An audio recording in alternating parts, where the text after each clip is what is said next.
Real change diminishes seeking, but normie change just reshuffles the deck chairs. The more special a person thinks they are, the less you can trust them. I watched a video about a local politician who took a plea deal for some form of embezzlement.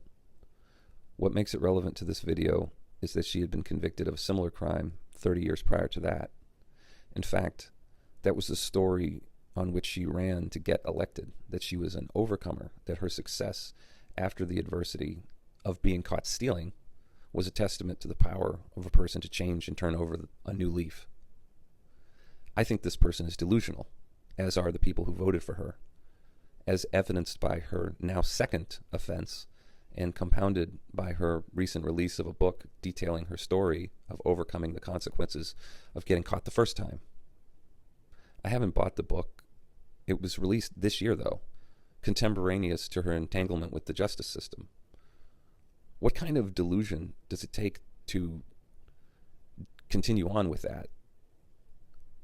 The thing is, when you do something heinous to society or other people, your recovery from the consequences of that and rehabilitation should not give you any elevation above those who in society not only refrain from harming others, but actively contribute to the collective good and have been doing it all along. For a criminal to view themselves as a victim, regardless of the upbringing that made them that way, is a sign that the delusion that made them dangerous to begin with persists, and that they continue to run on the same operating system they had before. They've just gotten better at connecting the dots between actions and consequences. The hungry ghost remains within and is just being selective, picking opportunities that are less likely to get uncovered. The thing that seeks attention and aggrandizement is the same thing that hungers for ill-gotten gain. For such a person to write a book evidences a total lack of reform from that paradigm. Such a person, were they truly as reformed as they claimed, would have no sense of being special anymore, no sense that anyone should regard them as anything more than someone with a questionable past, much less someone who should be celebrated in any way whatsoever. Congratulations, you hurt people and survived the consequences. Now go away. A person who is good enough to warrant attention for it would never write a book about themselves. What makes them good is the weakness or absence of that thing that needs to be seen as special. It's an absence of that thing that strives for vainglory. That's what makes for a good person. Like, there are people who do, on the surface, good things for many people and over a long time, but they ended up, being like Sandusky, There's a lot of that in the world. So, like, that thing that seeks for vainglory, it will do good acts as a way to get that, but there's a hungry ghost underneath there. There are no perfect people, but there are definitely levels. I'm beginning to believe that there's something seriously wrong with anyone who, past a certain age, hungers for fame of any kind. Like, I think it's natural for young people to have stars in their eyes because it's just a time in our lives where we carry more of that residual narcissism of childhood with us. And, we've got a lot more time in front of us, so there's more possibilities as you get older, that identification with conceptual self can fall away, but also there's just less mental timeline ahead of you to play with. But the younger version of us is almost always going to be more narcissistic than the older one, assuming we're not pathologically narcissistic, which maintains and deepens that unconscious condition. It's unfortunate that the contest we use to put people in positions of public power is favorable to deeply narcissistic people. I've had the privilege of knowing a college professor who's now retired. I've known him for 30 years, though, and the man is a bona fide genius. I know from his family that his IQ is like in the 160s. And he did a great deal of good in his academic career and also in his public and civic life. And I used to wonder why he never ran for public office, because I knew him to be extremely capable, knowledgeable about the world, and ethical as well. But even though he was a great speaker and charismatic, the things that would draw lesser men to that arena were repellent to him. And he wrote books, but they were not about himself. They were about human history. Oftentimes, people who commit heinous acts or serious breaches of trust or basically live a parasitic life. They have an inner narrative that paints them as the hero, and especially the victim, who overcomes, which isn't terribly uncommon, but it's much farther from the truth for a dangerous person than it is for a functional one who doesn't continually harm other people. It's kind of a spotlight effect. I alluded to it in an earlier video when I talked about two separate killers who represented themselves in court. Link in the description.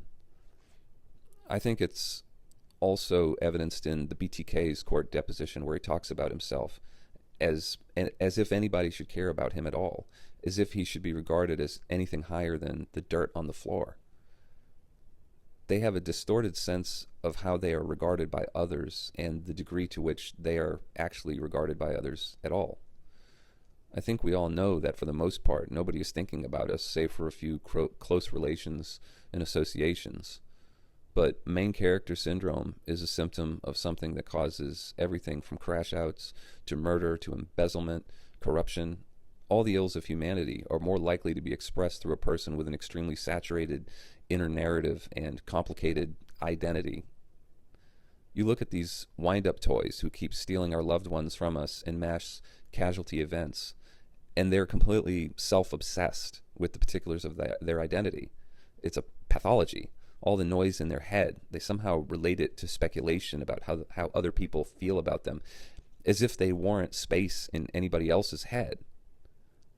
When you get over yourself, you get over everyone else too. So the gist of what I'm saying is that true reformation is a change in the operating system that removes one from the normal paradigm of identification with body and mind and the perpetual self-obsessed rumination of subject-object relating. A broken person can sort of tidy up that space and maybe cause it to run in a way that's acceptable for society, and they may be able to do it for the rest of their lives, as most people who operate in duality seem to be able to do. But when a broken person really sees the source of their perpetual neediness, their impulsiveness, their constant entertaining of delusional fantasies, they'll find unwanted thoughts. And there's no way to stop something like that one problem at a time, one unwanted thought at a time. It requires the death of identification with the relational agent itself, and that is the thought I. And this is not like a shameful execution or penance on behalf of that construct. As such, only gives it more energy by obsessing on its badness and its shame. You can't kill it because it's the trickiest thing to be found. It identifies as you, and there's automatic believing of it. No. The thing dies by being seen for what it rightly is, and that is a construct, a constrictive conditioning that has its purpose in giving meaning to life, but that the flavor of its content, be it based on a wholesome upbringing or trauma, has bearing on the expression of consciousness. That conditioning is karma, born of the circumstances going with the hand that life dealt us. A person with a functioning, non-malignant ego is less likely to have impetus to seek the source of suffering. But it is 100% possible for even the most mundane of lives to contain great suffering. That's why so many of us can see the truth of Henry David Thoreau's comment about men leading lives of quiet desperation. But very, very few people, be they normal or traumatized, get out of the paradigm of just rearranging the deck chairs. It's not about building a bigger and better you. It's, even if you do that, the results vary greatly. Partial awakenings are possible,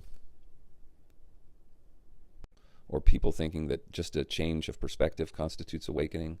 It's so much more than that. And I know my saying this makes me seem delusional, but frankly, the whole experience of reality can change for a person, and that change leaves them perceiving like a column of blissful energy in their being that runs up and down the midline. And it's not just something that appears when you've meditated for 4 hours and you get this flash and then it goes away after a little while. I'm talking about something perpetual. And that this condition can appear in someone who then goes on to just live their lives in a normal mode, but with a very low degree of need. So I'm telling you that it's possible to change the way that you experience reality in an extremely profound way. But there are people who will characterize awakening as something much more mundane. And what I would say to that is they just haven't had the experience. They don't abide in that state. And I'm not trying to put myself above them in any way. It's just that if you think spiritual awakening doesn't entail serious, profound changes, then you just are speaking outside of your experience, or characterizing your experience as being the limit of things. And I'm not saying I know everything or experience anything, but I'm not going to say that something doesn't exist if I haven't experienced it, or at least that the experience doesn't exist. And that what I'm conveying to you is not like a temporary thing. It's an ongoing thing that's been going on for 10 years. Anyway, moving on. A lot of ideas for commentary on this channel come from watching human interactions on YouTube. One common circumstance is police interactions with members of the public. Granted, there's a selection process that makes a video interesting enough to be on YouTube, and so I think watching these can give a distorted sense of how often it happens. I'm not a lawyer, but what I'm going to say is what a lawyer would probably say, and that is just to not talk to the police. Nothing against the police, but they have a job, and they're very good at what they do. But the context where I think this is the most important is where you're actually being apprehended. Like the police have decided to arrest you for some reason. If they're arresting you, there's nothing you can say that's going to just make them let you go. Like if you see videos of people getting arrested, just hold in mind the idea that the arrestee is saying things that they hope will somehow mitigate the situation or stop the arrest or cause them to be released. And I have never, not once, ever seen a person say something to the police and then have the police reply, well, since you put it that way, I'm just going to let you go. So what that says to me is that everything you say to the police to this end of somehow mitigating the circumstance is at best a waste of energy, and at worst going to bring enhancements to any charge you're getting.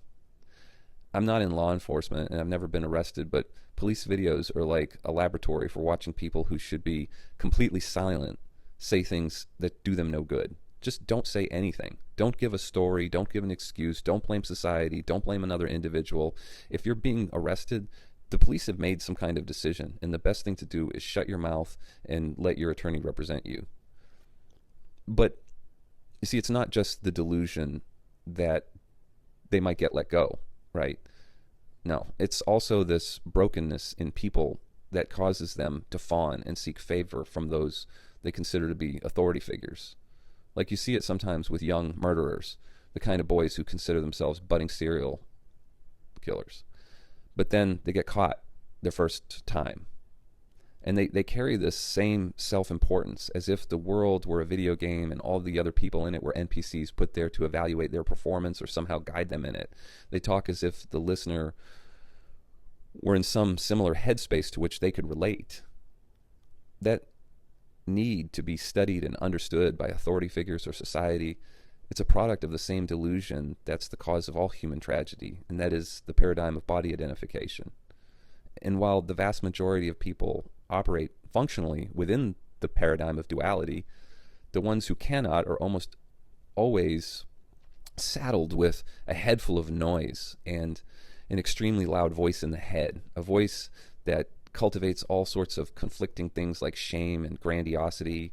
It shifts blame. It holds the system or the world or the other responsible for all of their problems. It ascribes greatness to itself, though it has nothing to back it up. It's like in that trope of guys thinking that getting angry gives them the ability to fight. Like they have a fantasy in their head that, like, yeah, they've never trained or conditioned themselves in any way, but, you know, somehow if a circumstance arose, they could just rise to the occasion. Only the departure from this paradigm destroys the sense of being the voice in the head that points to such bad ends. Yes, a person can rearrange the deck chairs and be functional for years, but then all of a sudden an opportunity presents itself, or the unknown opportunity cost of being identified with that voice intensifies into this need of unknown origin that causes a relapse. Like, I don't know why I did it. There's just this void in them, and it's unknown that where you put attention has bearing on your state of being. And there's an opportunity cost to having your attention perpetually in that thought loop, and that is alignment with the present. And there's no understanding of the bounty that's to be found in alignment with the present, regardless of how mundane it is from the state of unconsciousness. There's just always engagement with this voice in the head that has all these schemes and strategies to gain and mitigate loss. No. A truly reformed person doesn't have to do a book tour. They do nothing because they have died unto themselves and have discovered something that eclipses everything to which the voice can point. I don't believe people can be reformed and go back to some kind of prominence. Like these public figures who fall from grace, that prominence is like a drug to them. And as long as there is this operating on behalf of a conceptual self with which there's identification, nothing will change. The abuse of whatever it is will continue. They would have to die into themselves to lose that need to abuse. But if they did, they would also not have a need to be aggrandized in some public arena. So there is